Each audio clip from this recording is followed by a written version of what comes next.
मैं आपको 5 रीज़न ऐसे बताऊंगा जिससे कि बाल्डनेस या गंजापन या टाक माथा के अंदर हेयर ट्रांसप्लांट करना चाहिए और क्यों करना चाहिए ये भी बताऊंगा। नमस्कार, मैं doctor Anand Kumar Nagwani, plastic and cosmetic and hair transplant surgeon. लोगों का प्रश्न ये रहता है कि क्या हेयर ट्रांसप्लांट जरूरी है? हेयर ट्रांसप्लांट क्या गंजापन के लिए हेयर ट्रांसप्लांट ही है? तो हम हेयर ट्रांसप्लांट क्यों कराएं? क्या ऐसे कारण है कि हेयर ट्रांसप्लांट कराना चाहिए? गंजापन, बाल्डनेस, अलग अलग भाषाओं में अलग अलग इसका जो है शब्द उपयोग होता है। जैसे कि बंगाली भाषा के अंदर हम इसको टाक माथा भी बोलते हैं और नॉर्मल डे टू डे की भाषा में गंजापन भी बोलते हैं। लोग ऑफेंडेड भी होते हैं, ये बात भी सच है कि गंजापन बोलने से ऑफेंडेड भी होते हैं, क्योंकि देखिए इसकी वैल्यू सिर्फ वही समझ सकता है जिसके पास सिर के ऊपर बाल नहीं है। बाल न होने की वजह से क्या ऑफेंडेड होना चाहिए या उसकी वजह से हमको सच में इतनी परेशानी है? क्या उसका ट्रीटमेंट हेयर ट्रांसप्लांट है? और अगर हेयर ट्रांसप्लांट है तो उसका क्या ऐसे कारण है कि हमको हेयर ट्रांसप्लांट करना चाहिए? मैं आपको 5 रीज़न ऐसे बताऊंगा जिससे कि बाल्डनेस या गंजापन या टाक माथा के अंदर हेयर ट्रांसप्लांट करना चाहिए। तो पहली बात तो देखिए, सब कोई चाहते हैं कि जैसे वो पहले नेचुरली लुकिंग थे, पहले जैसे वो दिखते थे, प्राकृतिक रूप से जैसे दिखते थे वैसे ही दिखें, तो इसलिए हेयर ट्रांसप्लांट कराएं। तो क्या हेयर ट्रांसप्लांट भी ऐसा होना चाहिए जो प्राकृतिक रूप से दिखना चाहिए? बिल्कुल सही। हेयर ट्रांसप्लांट सिर्फ ऐसा ही होना चाहिए जिसमें यही नहीं पता पड़े कि ये हेयर ट्रांसप्लांट हुआ है। इसी को बोलते हैं नेचुरल हेयर ट्रांसप्लांट रिजल्ट या प्राकृतिक आपके अपने हेयर। ये आज के टाइम में इसी तरीके से होने लग गया है कि आप जो रिजल्ट पाते हैं वो टोटल हेयर ट्रांसप्लांट के नेचुरल तरीके से ही पाते हैं। तो ये सबसे बड़ा कारण एक कि आप हेयर ट्रांसप्लांट क्यों करें। 2 नंबर कारण, हर कोई चाहता है कि मैंने अगर हेयर ट्रांसप्लांट कर लिया तो उसका लॉन्ग टर्म में हमारा रिजल्ट रहे। मतलब आज हमने हेयर ट्रांसप्लांट किया तो सालों साल वो चले। हमारे सिर पे जो हमने बाल लगाए, प्रत्यारोपण किया, ट्रांसप्लांट किया, उसका रिजल्ट सालों साल बना रहे। तो ये लॉन्ग टर्म रिजल्ट है। देखिए, ये दूसरा रीज़न है, इसीलिए आपको हेयर ट्रांसप्लांट करना चाहिए गंजेपन की वजह से। तो क्या वास्तव में ऐसा होता है? जी हाँ। FUT एक ऐसा माध्यम है जिसमें कि हम जो हेयर ट्रांसप्लांट करते हैं वो बहुत लंबे समय तक रहता है, उसका लॉन्ग लास्टिंग हमको रिजल्ट्स मिलते हैं। तो ये दूसरा आपका कारण। तीसरा कारण है कि सेल्फ स्टीम और जो आत्मविश्वास हम लोग खो देते हैं या डिप्रेशन वाली जो स्थिति आती है, क्या हम उससे रिकवरी हो सकती है? ये बिल्कुल सही बात है कि अगर बाल्डनेस आती है, गंजापन होता है, टाक माथा होता है, तो आदमी की सेल्फ स्टीम कहीं ना कहीं जाती है। उनका आत्मविश्वास, आत्मनिर्भरता कहीं ना कहीं धक्का खाती है, कम होती है। मैं ये नहीं कहता हूँ कि 100% के अंदर होती है, लेकिन हाँ, मैं ये जरूर कहता हूँ कि मेजॉरिटी वाले जो आते हैं उनके अंदर ऐसा होता है।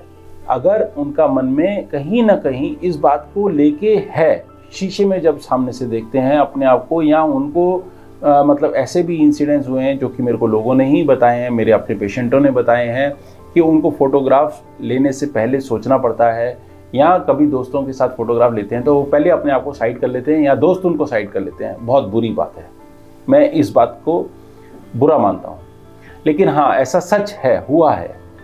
तो ये जो आत्मविश्वास खो देना, डिप्रेशन की भावना चले आना, आत्मसम्मान चले जाना, इस बात से उभर के आने के लिए आपके पास हेयर ट्रांसप्लांट एक आंसर है। और आज की डेट में जो हेयर ट्रांसप्लांट हो रहे हैं उनके रिजल्ट सिर्फ ना लॉन्ग टर्म है और भी उसमें नेचुरल लुकिंग, जैसे मैंने आपको बताया, वो भी है। चौथी नंबर जो चीज़ आती है कि लोग चाहते हैं कि मैं हेयर ट्रांसप्लांट तो कराऊं लेकिन इसकी रिकवरी बड़ी फास्ट हो। चुटकी बजाते तो नहीं होगी, लेकिन हाँ, ऐसा जरूर होगा कि 1 सप्ताह के अंदर आप रिकवरी कर सकते हैं, आप अपनी ऑफिस ज्वाइन कर सकते हैं। तो लगभग 3 से 5 दिन का समय होता है, आप उसको एक्सटेंड करके 1 सप्ताह का समय मानिए कि आप पूरी तरीके से रिकवर होके ऑफिस अपनी ज्वाइन कर सकते हैं। हाँ, एक चीज़ ज़रूर है कि सामने का एरिया जो दिखता है ट्रांसप्लांटेड, वो ज़रूर ऐसा एक अलग से दिखता है, लेकिन जब जो फीमेल हेयर ट्रांसप्लांट होते हैं जिनमें कि हेयर ट्रांसप्लांट उनके एग्जिस्टिंग हेयर के साथ होते हैं, या मेल में भी वही हेयर ट्रांसप्लांट होते हैं जो उनके एग्जिस्टिंग हेयर के साथ होते हैं, तो वो देखने में अलग नहीं लगते हैं। लेकिन हाँ, ये बात ज़रूर है, तो हम बोलते हैं कि सर्जिकल कैप पहन के जाइए और जो है आप बिल्कुल नॉर्मल तरीके से अपनी ऑफिस ज्वाइन कर सकते हैं। तो ये हुआ कि आप फास्ट रिकवरी कैसे कर सकते हैं। नो पेन बियर करके कैसे कर सकते हैं, तो उसका भी आंसर हेयर ट्रांसप्लांट है। आज की डेट में हमारे यहाँ भी जो हेयर ट्रांसप्लांट हो रहे हैं उनमें मिनिमम इन्वेजन के साथ में और हम फास्ट रिकवरी दे रहे हैं। FUE को इस तरीके से प्रमोट किया जाता है कि उसमें फास्ट होता है जल्दी, मतलब आप जो है अगर कंपेयर करेंगे तो FUT से पहले वो रिकवर कर जाते हैं।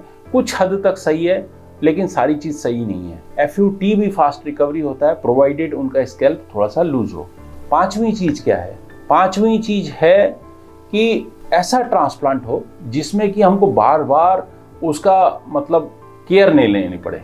हमने ट्रांसप्लांट कराया, परमानेंट ट्रांसप्लांट कराया, परमानेंट ट्रांसप्लांट में हमको कॉन्स्टेंटली एक मतलब पीरियोडिकली हमको कोई ज़रूरत पड़ रही है किसी चीज़ों की, या हमको ये भी करना पड़ रहा है, तो ऐसा नहीं हो। जी हाँ, इसका आंसर भी ट्रांसप्लांट है। और FUT हेयर ट्रांसप्लांट के अंदर आपको मल्टीपल सिटिंग्स नहीं लगती हैं। आपको ऐसा नहीं होता है कि कंटिन्यूस एक पीरियोडिकली आपको जो है कुछ इन्वेजन प्रोसीजर करवाने पड़े, ऐसा कुछ भी नहीं है। तो ये इसका इसलिए भी हम कहते हैं कि ये पांचवा रीज़न है कि आप हेयर ट्रांसप्लांट करा सकते हैं। क्योंकि देखिए, गंजापन एक ऐसी चीज़ है, ये पांचों रीजन तो आपने समझ लिए। गंजापन एक ऐसी चीज़ है जो कहीं ना कहीं सिर्फ आपके काम पे नहीं, आपके सामाजिक जीवन पे भी, और जो शादीशुदा होते हैं उनके पारिवारिक जीवन पे भी असर डालती है। मैंने कई सारे ऐसे प्रोफेशनल देखे हैं जो मेरे पास आते हैं और वो कहते हैं कि कहीं ना कहीं हमको ऐसा लगता है, प्रतीत होता है, महसूस होता है कि हम थोड़ा सा दूसरे लोगों से भिन्न हैं या हम इन्फीरियर हैं। ऐसा होता नहीं है, लेकिन ये उनका, क्योंकि वो हेयर चले जाते हैं बाल्डनेस की वजह से, उनको फील होता है।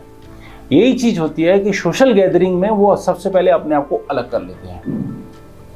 मैं भी नहीं चाहता हूँ कि अलग करना चाहिए, लेकिन ऐसा होता है। शादी वाली जो लाइफ है उसमें भी मैंने कुछ केस मेरे पास आए हैं। मेरे को नहीं मालूम ये कितनी बड़ी समस्या है, इसका कोई मेरे पास कोई स्टडीज़ नहीं है, लेकिन जो मेरे पास पेशेंट आए हैं मैं उनके आधार पे कह सकता हूँ कि हाँ, उनमें भी फर्क पड़ता है। इससे रिलेटेड जो कि मैंने कहा कि हेयर ट्रांसप्लांट क्यों कराना चाहिए, उसके 5 कारण मैंने आपको अभी भी बताए। और इसके अलावा भी आपको कुछ लगता है कि आप कुछ जानकारी चाहते हैं, पूछना चाहते हैं, तो आप ज़रूर पूछिए, हमको व्हाट्सएप करिए, मेल करिए, हम आपको आंसर करने की कोशिश करेंगे। आप हमारे वीडियो में कमेंट करिए, वहाँ पे भी हम आपको आंसर करने की कोशिश करेंगे। आपका दिन शुभ हो। नमस्कार।